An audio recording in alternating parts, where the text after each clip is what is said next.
मेरठ के टीपी नगर थाना क्षेत्र के गगन एन्क्लेव में रहने वाली 20 साल की Lalita Gautam RG degree college से बीए कर रही थी। वो थर्ड ईयर की छात्रा थी।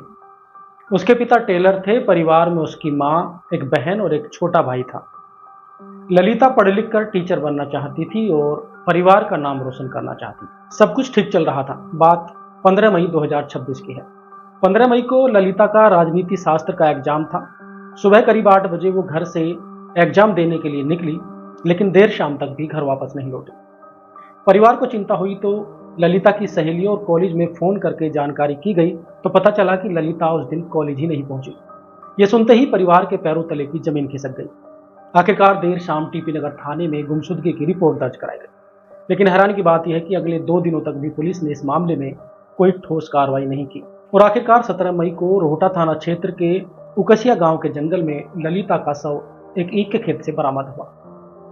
परिवार ने गैंगरेप का आरोप लगाते हुए थाने में हंगामा किया। इसके बाद पुलिस सक्रिय हुई और अगले कुछ घंटों बाद अंकुश नाम के एक युवक को गिरफ्तार किया।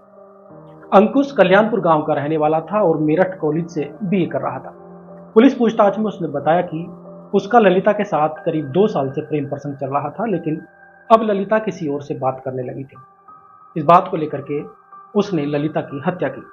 आरोपी ने बताया कि घटना वाले दिन उसने ललिता को फोन करके मिलने के लिए बुलाया।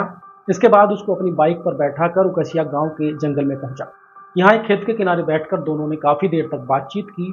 आरोप है कि इसी बातचीत के दौरान अंकुश ने ललिता के सामने शादी का प्रस्ताव रखा, लेकिन ललिता ने साफ कर दिया कि वो शादी वहीं करेगी जहां उसके घर वाले चाहेंगे।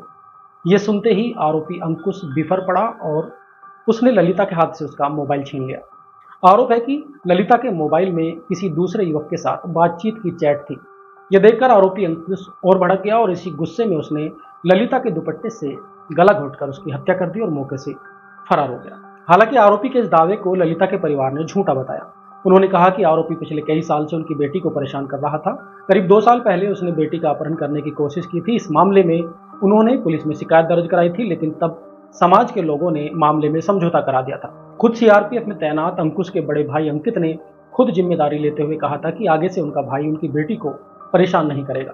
हालांकि अंकुश नहीं माना और ललिता की हत्या कर दी। जांच के दौरान पुलिस को ललिता के बैग से 11 मई को लिखा हुआ एक लेटर भी बरामद हुआ, जिसमें ललिता ने लिखा हुआ था कि आज वो एग्जाम देने जा रही है, लेकिन उसे कुछ अजीब लग रहा है। वो भगवान से प्रार्थना कर रही थी कि प्लीज कुछ गलत ना हो। ललिता के बैग से मिला ये लेटर भी परिवार के दावों को सही ठहराता है। हालांकि इस पूरे मामले की असली सच्चाई क्या है, पुलिस इस मामले की जांच कर रही है।